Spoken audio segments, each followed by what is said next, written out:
I thought I'd give our politicians a break and let's look at some of the guys abroad. Remember Boris Johnson? He was pushed out after having a couple of Guinnesses or Scotches or whatever during COVID. And then he went on the comeback trail for a while. So I wrote to him, "Dear Mr. Johnson, I'm delighted to hear that you are on the comeback trail despite having departed under less than joyous circumstances. That is so South African.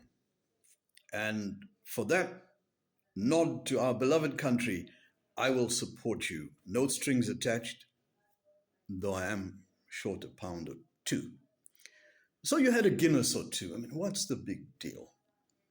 Our guys drink 20-year-old scotch, and that may explain why they sometimes slumber on the benches in the House of Parliament.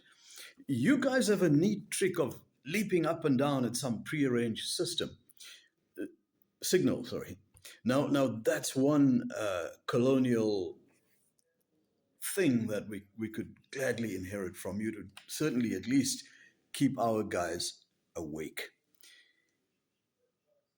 Mr. Johnson, I like your just tumbled out of bed and gulped my coffee tousled-head look. Also, your style of speaking, a sort of eloquent bark, like an Oxford-educated civilian sergeant major.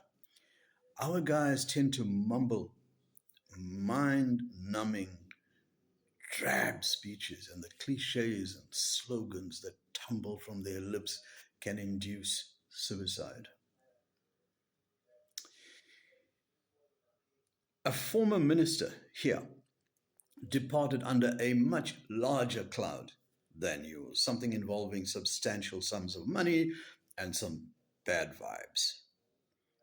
But do you think that stopped him? No.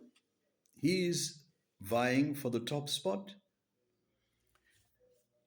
An elder statesman with a rather murky reputation is facing some 18 charges of fraud, racketeering, and other really interesting stuff.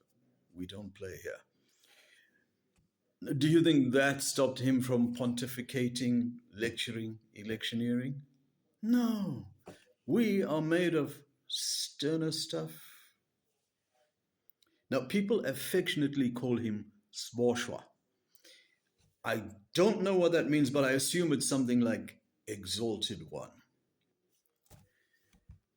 For more straightforward comment on our brilliant, fascinating politicians here and sometimes abroad, read my blog, The Scuffle Continues. My books are on Amazon Kindle. Richard J. Mann. Have a lovely day.